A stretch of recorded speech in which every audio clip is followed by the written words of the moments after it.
I've struggled with depression and anxiety for about 20 years, probably a bit longer. I was diagnosed 20 years ago.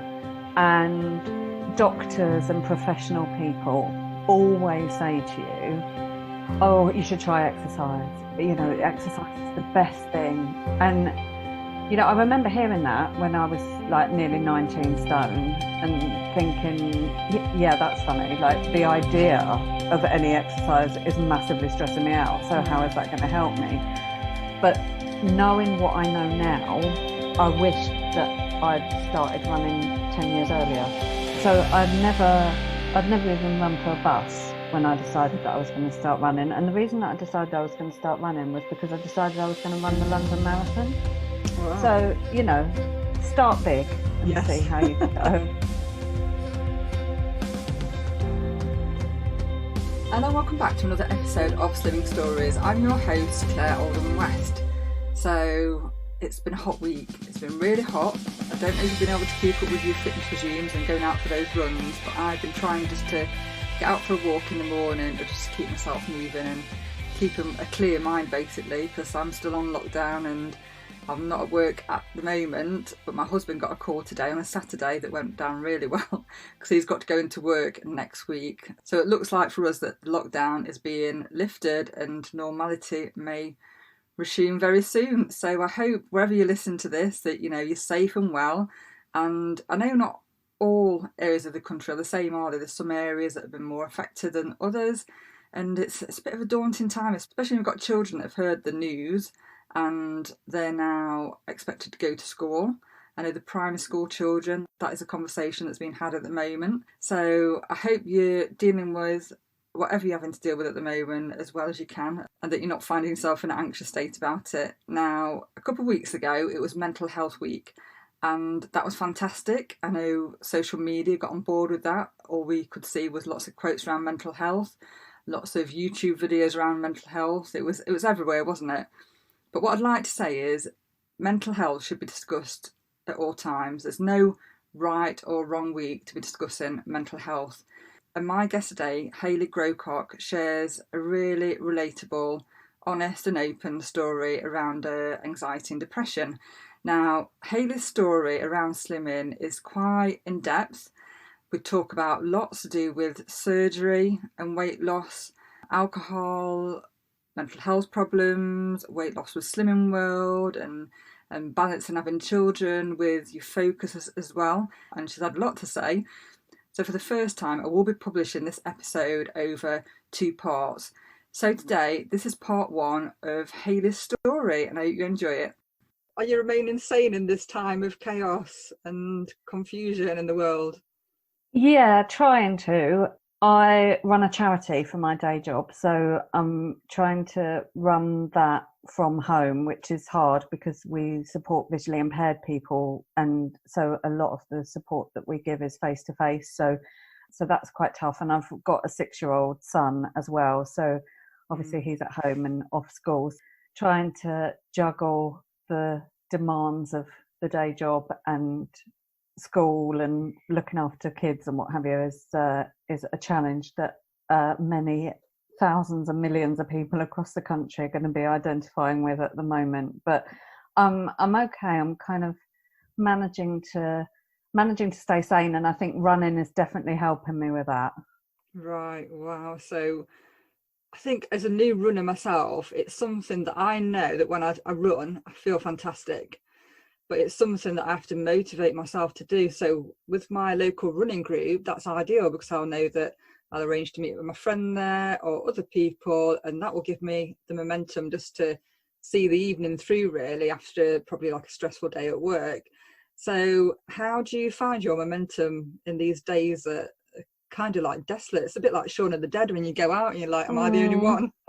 Yeah. Is it just me?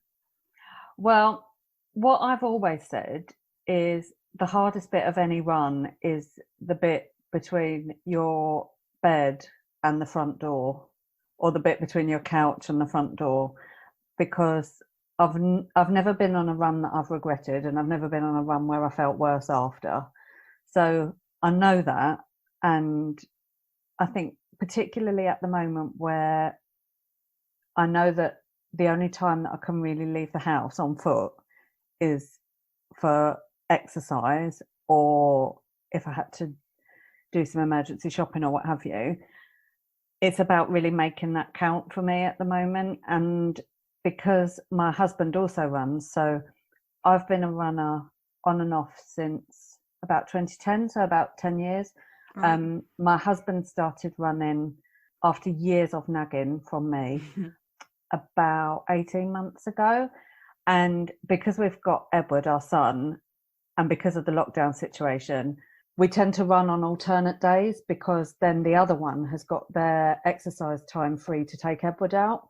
It's kind of balancing all of those things and having a bit of a timetable. But we're really lucky because we have a garage that's built into our house, and we got a treadmill, a secondhand treadmill last winter, because I was training for the London Marathon. And because of the way that our schedules are, and because I like to run in the morning, and in the winter it's dark in the morning, and I run on my own, I got the treadmill to help me in the week so that I could still do like my 6 a.m. or 6:30 a.m. runs in the morning, but not have to go out in the dark and the ice and what have you on my own. So if my husband's running one day and I still want to run, I can run on the treadmill. So we're really lucky to have that, because it's been a bit of a lifeline. And I really notice it if I haven't run for a couple of days. I really notice that I start to feel like I'm going a little bit mad, because it Right. is like my head space, especially now when you're constantly in the house and constantly got demands on your time, you know, work and children and what have you, all at once. You know, just to be able to get on the treadmill or to run outside, it's definitely really helping me with the current situation. Does this allow you to feel more clear? Because I feel that when I run, although I never, I'll be honest, I never really want to go for a run, to be honest. But after the run, I feel this, it's almost like a cognitive, because you're moving your arms, you're moving your legs, and that brain power that goes into thinking about the hand movements and your leg movements, and the surge of oxygen that goes up to your brain. There's just that clarity that comes after a run that's almost, it's almost like dreamlike, isn't it? That you've had this heavy day, and then you go for this run, and it just feels like you're able to switch off.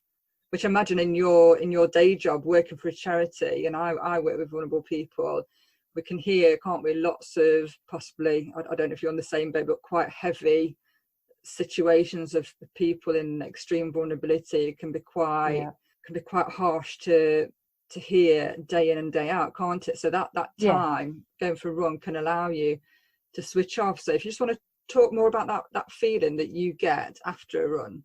I think what you've said about clarity of mind is really important, because if there is something on your mind, if you're feeling frustrated or the day's laying heavy on you, because like for me, I work with visually impaired people, and lots of the people that we work with are even more isolated at the moment than they would normally be.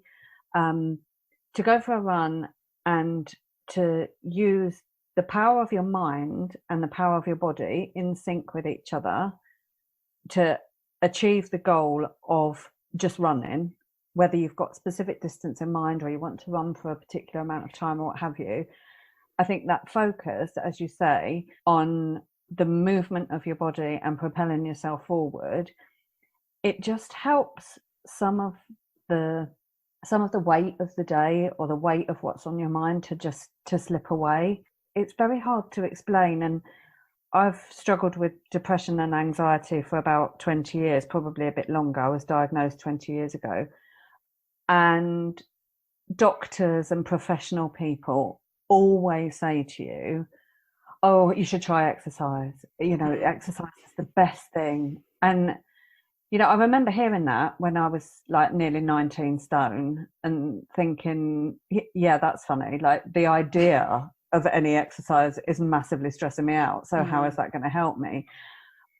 But knowing what I know now, I wish I'd started running 10 years earlier.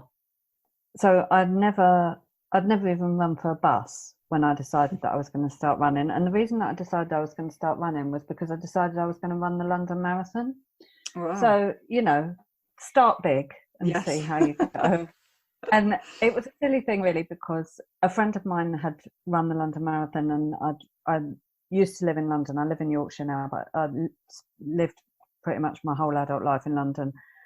And I'd watched her and the journey that she'd been on, and she really inspired me. So I decided I was going to apply. And then I thought, well, if I've applied, then I better start actually running. So that's the thing. my friend, I was terrified. I was absolutely terrified. My friend took me to buy the trainers, because just even standing in front of trainers in a sports shop was terrifying. So my friend came with me, and in those days, Couch to 5K didn't exist. So what I started with was I would jog for 30 seconds, and then I'd like walk for 2 minutes or 3 minutes or however long it was. And that is literally how I started. My stepdad had died from cancer the previous year, and my nan had died within a month or 2 months of my stepdad passing. So there'd been a lot of grief in my family. It had been my 30th birthday, and my flat had got broken into, and I'd had to move, and it was all I'd had a lot of kind of difficult things happening all at one time. And so I just started just with those tiny steps, just in circuits, kind of really close to my house. I didn't want to go too far away from my house in case anything happened, you know, like if I had some kind of heart attack or what have you. So I just did these loops round and round near where I lived. And as I started to feel more confident with being in that location and with actually being out, then I started to go further and further afield. And then once I'd managed to build up a bit of stamina, if you like, so able to run, you know, for 20 minutes or half an hour, then I found like proper training plans and what have you. And then I got into the London Marathon, so then I had to. So I ran the London Marathon in 2011, and I carried on running after that. And then I had a few years off because I got pregnant with my son, and then when my son was little, I put more weight on, and then I decided that I wanted to get back into running when my son was about 18 months old, perhaps. And by that time, Couch to 5K existed. So I just started again from the beginning, and I started again with Couch to 5K. I got some advice from my doctor, and got some advice from a physio because I'd hurt my back and different things. So I wanted to sort of do it safely and properly. And all of the advice was around using Couch to 5K as a really good program for people first starting. So I did that, and I ran the London Marathon again last year. Wow. So which year did you run the London Marathon the first time? 2011 was the first time I ran it. And then you did that in 2019. Yeah. That's really good that you've been able to do that twice, because I know a lot of people struggle to even get into, I know they apply for the London Marathon, but they find it hard to get a place.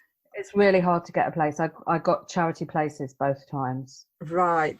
So having ran prior to your child, having Edward, how did it feel running in 2019? Oh, amazing. And actually, I ran it faster. Right. I ran it faster, even though probably a bit heavier now than I was then. And obviously having had a baby and what have you, and being 8 years older, I had it in my mind that if I could beat my previous time, I'd be absolutely chuffed. And I did by 18 minutes. Fantastic. That is amazing. And 2019, was that a really hot summer? No, actually, running conditions on the day of the London Marathon last year were pretty much ideal. It was quite grey to begin with, little bit of drizzle part of the way round, which was really good. So actually, in terms of conditions for running, it was pretty much ideal last year. When I'd run it in 2011, it was really hot, unseasonably hot, and yeah, when you do the majority of your training over the winter period, if then for the longest run of your life it's a really hot day, that's a bit of a shock. So no, I was really lucky last year because the weather was pretty much perfect. Absolutely. I think from a young age, my mother has basically drilled it into me that basically, I think she always quotes that the first runner or the guy that invented running, and I'm sure this is obviously just scare tactics, died of a heart attack. And she's like, but Claire, the guy that invented running died of a heart attack. And I'm like, I'm sure that's not right, Mum. I'm sure that's not right. So whenever I mention anything big, like going on a run, I interviewed a lady a couple of weeks back who was saying, oh, you ought to come up this Mount Snowdon. And I was telling my mum, Oh and yeah, she's I like, listened to that. Yeah. yeah, and she's like, you're not going up a mountain, Claire. You're not going up a mountain. And I'm like, for goodness sake. But I think these milestones, these big, these big things around fitness and health are great, aren't they? Just to have that thing to focus your energy on, and to really just push yourself out of your comfort zone. So I imagine that in 2011, when you was training, not an experienced runner, then to find that you'd secured this place at the London Marathon must have been a bit of a wake-up call for you and for your body, I'd imagine, as well. Yeah, it was crazy. But I think when you're a bit younger and you've not got kids and stuff, I just used to get up at 5 o'clock in the morning and go and run along the Thames and stuff and think nothing of it. Whereas now, as I've just said, I prefer to run in my garage because I'm too scared to go and run on my own in the morning. So, I think when you're young, you say these things to people in the pub. You say, oh, I'm going to run the marathon. And then you think, oh, well, I better do it. Yeah. Whereas when you get a bit older, you kind of perhaps don't say those things in the first place. No, don't do that. And like my friend posted on Facebook, obviously due to the isolation, she's been running on a treadmill. And then she had some sort of trip on the treadmill. And the first day she posted that she got grazed knees. And then, yes, I think this morning she posted and all of her thighs are literally black. She's made she's taken like the skin off her legs and everything. And I find it hard to run on a treadmill, to be honest. I know Gina Dean, who's another guest, she was looking for a treadmill and couldn't find one, but obviously because of demand, I guess. But I find it a lot easier to run on probably like a park run where it's in a park, and you may have a bit of gravel or a bit of sand to run on. I like to run in like the local forest on a park run that we've got near where we live. So what's your ideal setting for a run? Bizarrely, I like to be on the pavement. I like to be able to nosy at what other people are doing.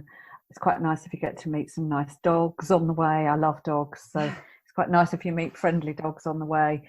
Like I say, when I was training for London the first time, I lived in central London, so I used to run along the Thames, and I really loved that. But I don't mind as long as I've got landmarks to kind of tell me where I am, because my sense of direction isn't great. And so the idea of like driving to the middle of nowhere and just going for a run somewhere, I would never do that. I like to be in a kind of familiar environment, and I like to plan my routes beforehand. And obviously at the moment you can't really go too far afield anyway. But what I'm doing at the moment is, because ultimately if you strip all of this away, I'm quite lazy, and I probably wouldn't do any of this if I didn't have something metaphorical to kind of give me a bit of a kick. So I sign up for virtual running challenges every month. So I set myself a target of how many miles I'm going to do. And then you just track it during the month, and then you submit. I use a couple of different apps to track my runs, and then just submit it at the end. And then they send you a medal, and it's really cool, because even like them days when I'm thinking, oh, I can't really be bothered, I would make myself just go and do a couple of miles to add to my total. So at the moment, because I can still get miles in and still stay local, so observing the government guidance and stuff, but that's really helping me, because So like a marathon's great and everything, but it's a massive commitment of time, and like your family basically doesn't see you for weekends for about 4 months because you're just always out running. And if you're not out running, then you're eating because you're so hungry constantly. So it's a massive undertaking to do something like that. Whereas a virtual running challenge, you can start at like 20 miles for the whole month. So, you know, if you just wanted to go out on 20 days in the month and just do a mile, you can do really that. good. So I just find, especially at the moment, because I was due to do a half marathon at the end of May, and obviously that's been postponed, to have something that I've signed up for, that I've committed to just help me with that thing that you said when we first started talking about, like motivating yourself to get out of the house and go for a run. Find that virtual challenges are really helpful for that. I think you're right. I would like to do that. I know, keep talking about my old guest, but I know that Michelle mentioned that she did something similar with the local gym, the virtual challenges. And I think for people that are just starting with the running, and especially the couch to 5k, it could be that maybe they run,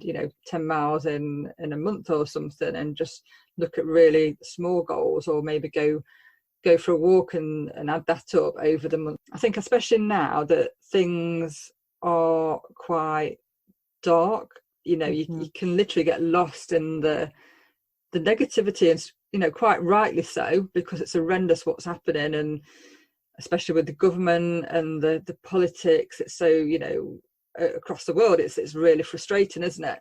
And you can get kind of lost in that rabbit hole. And I think when you've got children as well, you need to kind of ground yourself, and you have to accept that this is happening and it's terrible, but what can I give back, or what can I do to make sure that I'm well for my kids? And what I mean by that is, what can I do to make sure that my mental health is well and healthy? And that's what we need to be aware of, that, don't we, of the messages that we're giving out. Because I don't know what you're like, but with my son, I try not to put the news on, because it's such a hard listen, where you're trying to protect your kids, aren't you? And you don't want your child to be triggered by such negativity, I guess. I think that's a really good point, because I think in the way that we live our lives now, we're always on. Like, screens are always on, the news is always on, Facebook is always on. As an adult, there's no getting away from whatever it is that's happening in the world. If you are digitally connected, as most of us are. For kids, like, I love the fact that, Edward doesn't care about who's doing what on Facebook or any of that stuff, because he's only 6 and he doesn't care. Yeah. But actually, the thing that surprised me over the current situation is he does want to know what's happening. He's been watching a few things on CBBC about what's happening about coronavirus. So he's been watching Newsround, and he watches another program called Operation Ouch, which is like a medical type program. There's these 2 twins who are doctors that run it, and they're really funny. But the information that's coming out for children of that age, particularly from the BBC, is pitched just right, I think, because it's telling them what's happening, but it's telling them about how to keep safe, how you shouldn't worry, how you just need to make sure that you follow the advice and follow the guidance. So I feel like Edward's informed about what's happening. He's not panicking and he's not scared, because the information that he's getting from the children's programs that he's watching is right for him. I mean, you're dead right. I would never have the kind of adult news on with him in the room, because I think it's terrifying for adults, let alone for small children. It's hard enough when they can't see the grandparents, they can't see the school friends, like all of the normal activities that they would usually do are cancelled. You don't want to add to that anxiety, but getting that balance right of information is so hard. We just need to be thinking along the lines of a filter, just to make sure that they, like you say, they're aware of so much. But because often. I just feel as well that there's a bit of a gameplay that's going across the waters with one country to another. What this country did this and this country did that, and it's just it's very it's very interesting. It's a it's a very interesting thing to see and hear, especially for me. I like to observe behaviour in people, and I find it quite interesting with the politics that goes alongside of that, and the games that are being played. And it's just, let's just put our bad stuff to one side. Let's focus on this, because this is a killer. This is a war. We need to put everything's happened in the past to one side and just focus on what's happening now, and keeping our borders safe and our people safe. So yeah, it's a tricky time, but I'm so glad that you've been able to find the running helpful, and that you've been able to focus on your medals. So I hope that we can get to see those on your Instagram posts. Yeah, so I definitely. know that you've had quite an interesting story with your weight loss. So if you just want to tell us a little bit about where your weight loss started, and the steps that you took just to try and get your weight under control. Yeah, sure. So when I was born 6 weeks premature in 1979, which was a bit of a big deal. And my poor mum nearly died having me. And they said to my mum about me, I was 3.5 pounds when I was born. And they said to my mum, don't expect too much of her. She'll always be quite small and quite sickly, and she probably won't achieve much in life, is what they said to my mum, which she found hilarious on my graduation day when I was collecting my law degree. And at that point I was probably about a size 18, 20, so she sort of had a bit of a giggle with me and said, they always said that you'd be small and stupid. So that worked out well. So yeah, from those kind of beginnings, like a lot of people that you've already spoken to from the podcast that I've listened to before, probably started really noticing issues with my weight around about 10, 11. My dad died when I was 9, and I think looking back on things, I probably used food as a comfort and as a way of controlling my environment, I suppose, as a relatively young child. So I had always been conscious of my weight, particularly during secondary school and in teenage years and what have you. And people would say unkind things. I remember one day I opened my locker at school, so I was probably like 14 or 15, and someone had put a slimming leaflet in my locker, and just things like that as a teenager that really hurt. Absolutely. And then, so my weight probably I just got bigger and bigger and bigger really over my 20s. And as I've mentioned, my mental health was very poor in my 20s, predominantly with depression, whereas in later years it's been probably more on the anxiety side. But I was really struggling, and I was lucky enough to have a really supportive doctor when I was in my mid-20s, and we talked about weight things, and he discussed making a referral for me to the bariatric clinic at the Whittington Hospital in North London.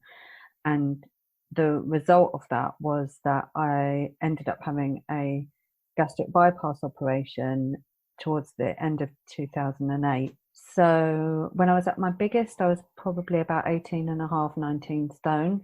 And within a year of having that surgery, I had lost 100% of my excess weight.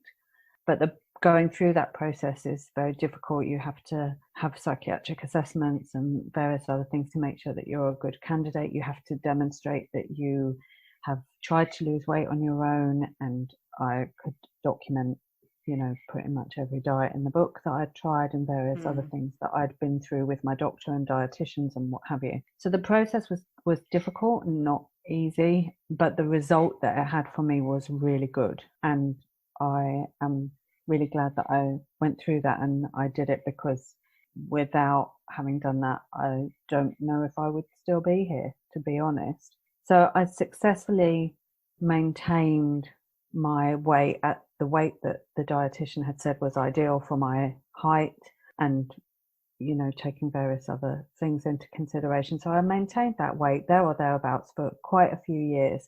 And then I became pregnant with my son, and the hospital was still monitoring me during that period. And I put a bit of weight on when I was pregnant, but not a huge amount. So they were really happy with that. And then after my son was born, I took a year off work as maternity leave.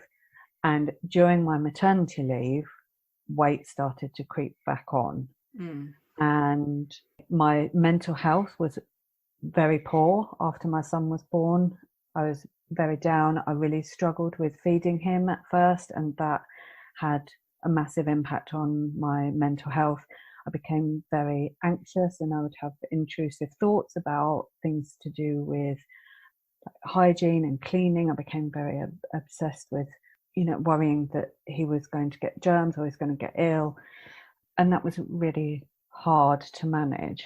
And as a result of that, I think I certainly wasn't cooking at home as much. We were relying on ready meals and things, eating bad things. So a lot of the habits that I had learned from having my surgery and from living with my surgery for the years afterwards, a lot of the habits and behaviors that I had changed started to creep back in during that time. So I started to eat cakes and things like that all the time for comfort. And as I think is quite common for mums, especially kind of new mums, it's that slightly insidious mummy wine culture that starts to drift in. Mummy drinks wine in the evening because she's had a hard day and she needs to relax and what have you. And so that started to creep in. And of course, as we know, wine and alcohol consumption doesn't really help with weight. So all of those things were going on, and I went back to work when my son was a year old, and he went to a childminder whilst I was working. I had to go back to work full time. He went to a childminder, and the childminder was a member of Slimming World. And I had never been to a Slimming World group before, but she eventually managed to convince me to go along with her to her Slimming World group to see what it was like. At that point, I knew that my weight had escalated to a level that I was not comfortable with, and I was in bad habits, but I didn't realise until I got on the scales at group that night quite how bad it had got. And I was just over 4 stone heavier than where I ought to be, and where I'd managed to maintain my weight for so many years. I think you'll all agree that Hayley gives a great insight into mental health, fitness, and all the bits that we don't really see in the glossy magazines of our slimming stories, do we? We don't really see the nitty-gritty. Sometimes we'll see the shocking stories, and sometimes we'll see a lot of the glamorous stories, but a slimming story is all about the bits in between. It's not the before photo, it's not the after photo, which is fantastic. They're great things to have to spur us on in that moment.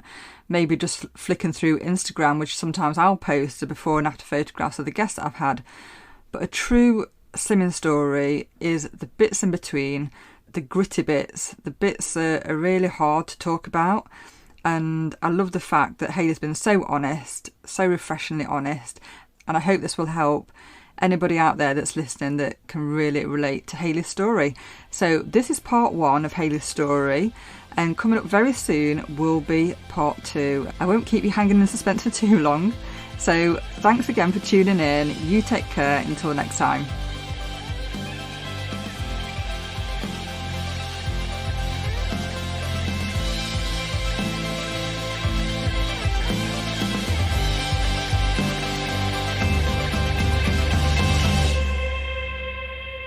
you.